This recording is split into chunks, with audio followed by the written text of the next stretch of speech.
a mirar les obres d'art des de l'anvers, però els reversos també tenen les seves històries.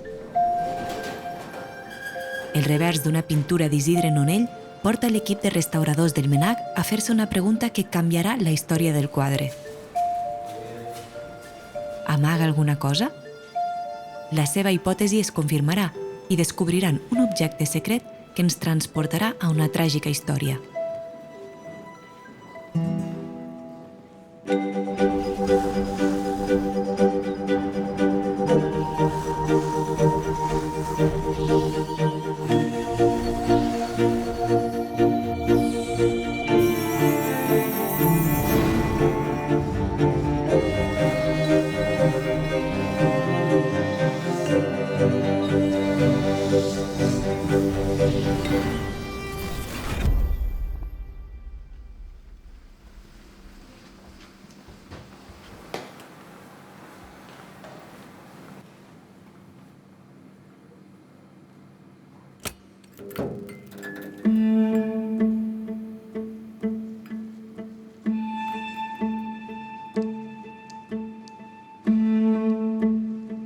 Aquesta és la Consuelo.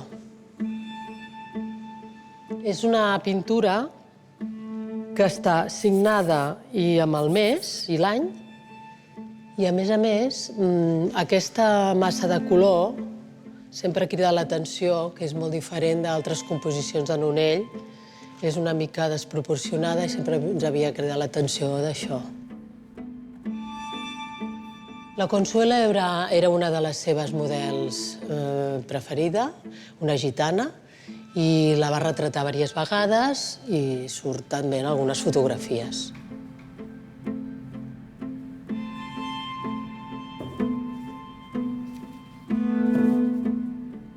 Els reversos de les obres ens donen molta informació sobre la tècnica del propi artista, des del punt de vista dels materials que ha triat, el tipus de vestidor, la tela, on l'ha comprat. A més, caricatures, autocaricatures, són molt rics en informacions. Fixa't, aquest és el revers de Consuelo. I aquest és el revers de Carmen. Fixa la diferència entre l'un i l'altre. Aquest, el Consuelo, està rentelat. Han cobert el revers de l'obra, del suport, amb una tela nova. I tota aquesta informació que podem veure en la majoria d'obres de Nonell, aquí es perd perquè hi ha aquesta tela de rentelatge. Per saber què va passar, per què es va rentelar, caldria fer una radiografia. Isidre Nonell coincideix a Barcelona amb artistes com Santiago Rusiñol, Antoni Gaudí o Pablo Picasso. De fet, Picasso deia sempre que era un gran admirador de Nonell. L'hipòtesi dels restauradors parteix de la base que Isidre Nonell solia fer moltes capes de pintura. Tenia diverses obres a mitges al taller i en cada sessió afegia noves capes.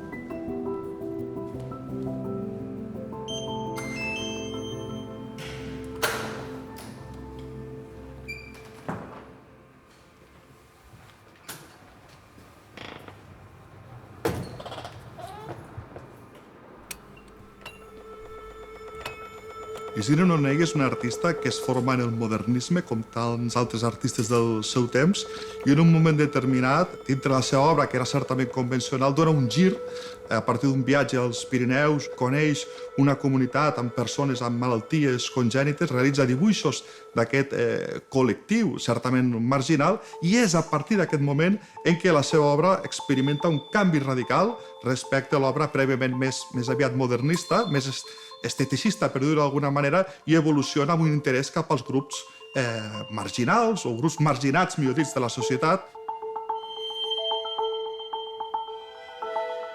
La burgesia de l'època no acaba d'acceptar no només les temàtiques, sinó la manera en la que s'aproximava tècnicament. El fet que utilitzés colors més aviat foscos, gairebé al límit de la monocromia, el fet que utilitzés el treball molt en escorç, etc., fa que moltes de les seves figures humanes d'alguna manera no fossin del gust de l'època i, per tant, això li va suposar diversos fracassos de crítica, però sobretot de públic. Nonell retorna de París i a partir de l'any 1901 fins a l'any 1908, aproximadament 3 anys abans de morir, gairebé una gran part de la seva obra van ser retrats en totes les positures de gitanes. Nonell ha acabat sent conegut precisament per aquest motiu com el pintor de les gitanes.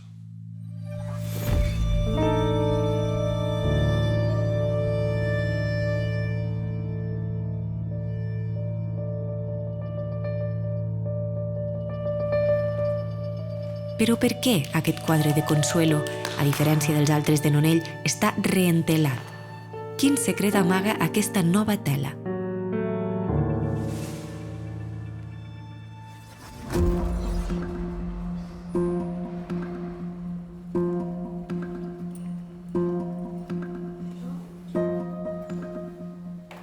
Els rajos X és una radiació electromagnètica, unes ones electromagnètiques per sota la llum visible i la llum ultraviolada que ens permeten travessar els objectes. Llavors, amb les obres d'art és molt interessant tenir les imatges radiogràfiques per estudiar tota l'estructura de l'obra, totes les capes, les parts visibles i les no visibles. A veure... Que es quedi ben ajustat. En aquesta sala, que és la que tenim preparada com a plató, radiogràfic, amb les proteccions de plom a les parets i el sostre, és on preparem l'obra per radiografiar-la amb les plaques analògiques. I ara posarem l'obra aquí davant i així el tindrem ja tot preparat per fer la radiografia. L'enfoquem? Molt bé. Mira. Sí, que crec que aquí està bé. Engego la màquina. Sí. És molt evident amb la radiografia del cos humà, en el que la carn, la pell, té una densitat diferent als ossos. Llavors, la diferència de materials ens crea un contrast molt diferent. En canvi, amb les obres d'art hem de jugar amb els diferents materials i fins i tot en la pintura els diferents pigments. Cada pes molecular de cada element crea un contrast diferent.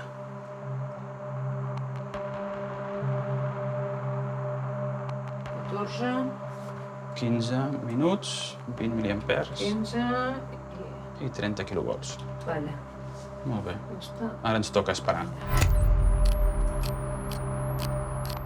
El que ens ajuda molt és tots els metalls, que hi ha molta resistència. Podem determinar els tipus de claus, per exemple, si són més moderns, més antics. En canvi, en els pigments, com que cada element té un pes diferent, ens podem ajudar a definir si els pigments són naturals, si són més industrials, sintètics.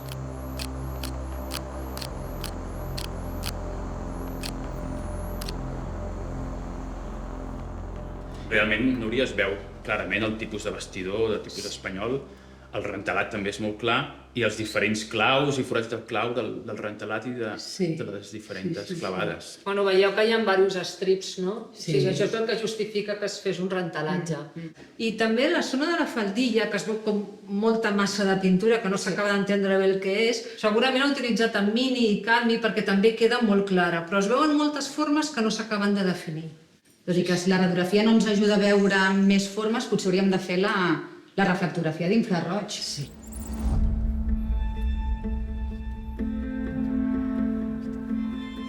La radiografia ens ha revelat per què van reentelar Consuelo. El llanç es va estripar, però també ha plantejat una nova incògnita, unes formes estranyes a la zona de la faldilla invisibles a simple vista. El següent pas per aclarir el misteri és fer una reflectografia d'infraroig. Però abans, què més en sabem de la història de Consuelo? La Consuelo era una adolescent quan la seva família la va casar amb un gitano de Madrid que la va maltractar i quan Nonell ho va saber la va ajudar a tornar. Ella es va instal·lar amb la seva àvia al barri de les Corts. Poc després d'aquesta foto es va succeir el desenllaç tràgic que queda reflectit a la revista Joventut.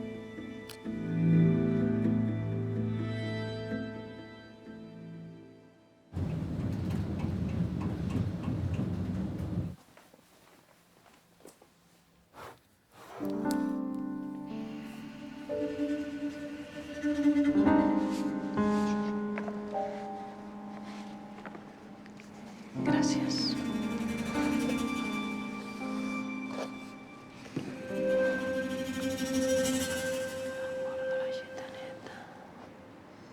Barcelona, 23 de novembre de 1905. La nit era negra. El vent, desencadenat, assotava la ciutat violentament. Darrere una paret de les afores on tenien llur domicili, una colla de gitanos s'apaivaren del vent.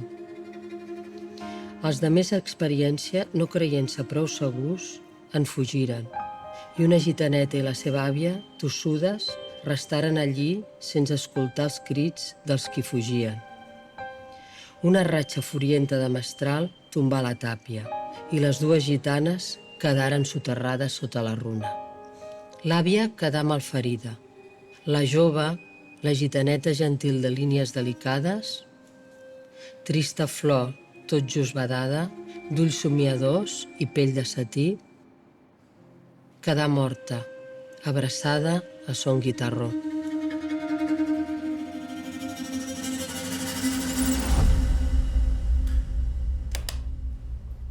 Obres aquell, jo obro aquest, Teresa. Vale, aquí. A quan estem? Estem a 1800. Provem, fem una prova? Sí. Sí? Vinga. Utilitzem la reflectografia al museu per buscar què és el que s'amaga sota de la capa de pintura, però el que s'amaga just sota de la capa de pintura. Amb la reflectografia el que veiem és el que hi ha damunt de la capa de preparació. És a dir, damunt de la tela s'ha de preparar i allà el pintor inicia el seu procés creatiu, no? Fa un dibuix perquè s'està preparant la seva pintura, el que després pintarà de color. Nosaltres il·luminem el quadre amb aquesta llum incandescent. El quadre absorbeix aquesta llum infrarroja. Llavors hi ha elements del quadre que l'absorbeixen i la retornen. Hi ha altres que no donen cap resposta. Llavors, què absorbeix el carbó, per exemple? I com que normalment els artistes dibuixaven el carbó, ens retorna aquest dibuix, el podem veure. Ah, millor, no? Sí, a veure, obrim. Espera.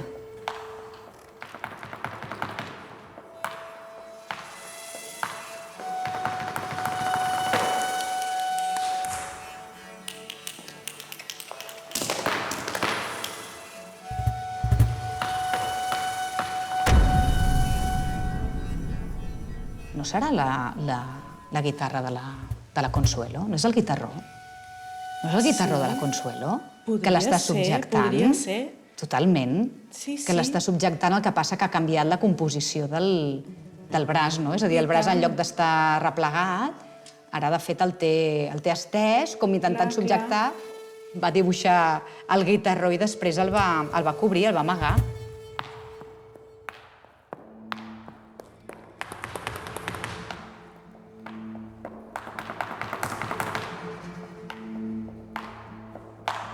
Nonell va pintar aquest retrat el mateix mes en què va morir Consuelo. Per què va decidir tapar el guitarró? Va ser una qüestió purament artística o potser li evocava un record massa trist? Probablement mai ho sabrem. La ciència ens revela secrets, però sempre ens deixa amb més preguntes.